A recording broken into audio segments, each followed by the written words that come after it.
Time now for a look at your health. It's believed some 5.4 million Americans are living with Alzheimer's disease today, and it's a taxing disease on the sufferers and their families.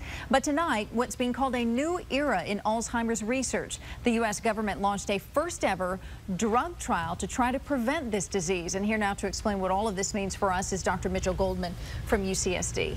Thank you for being here. Good to be here. Let's talk specifically about San Diego County. Is Alzheimer's as prevalent and as big a problem here as it is elsewhere? It is and it isn't. You know, Alzheimer's is going to occur in about 50% of people over age 85. So we have a large population here in pretty good shape that are older, and they're going to get Alzheimer's.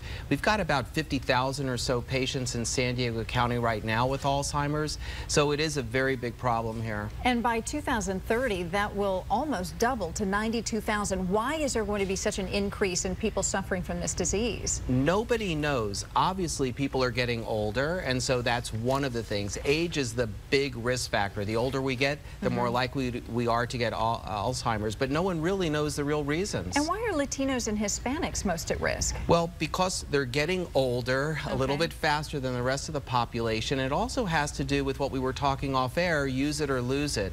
If you don't have good exercise, if you're not doing good mind games, if you're not being good socially, you're going to basically make your brain sort of function lower, and that allows Alzheimer's to get even worse. So for that particular group, it might be culturally related to a lifestyle? Somewhat. Okay.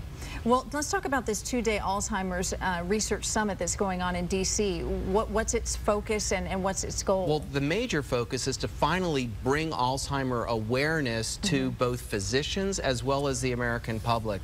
The Obama administration has earmarked about $100 million for Alzheimer's research, so it's the first time the government is really funding research.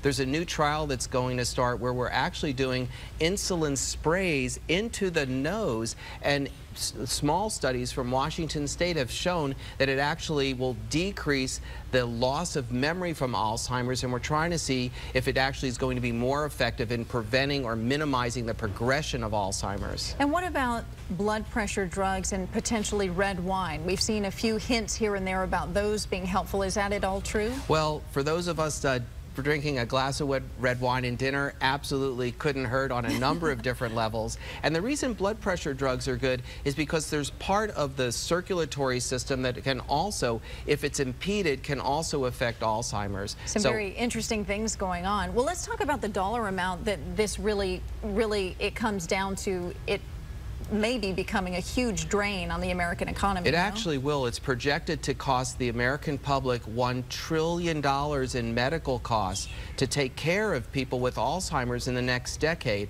That's part of the reason the government wants to spend money now to try to find not just a cure, hopefully that'll be in the next 20, 30 years, but a way to prevent the symptoms. All right, well, let's hope something good and fruitful comes out of this summit.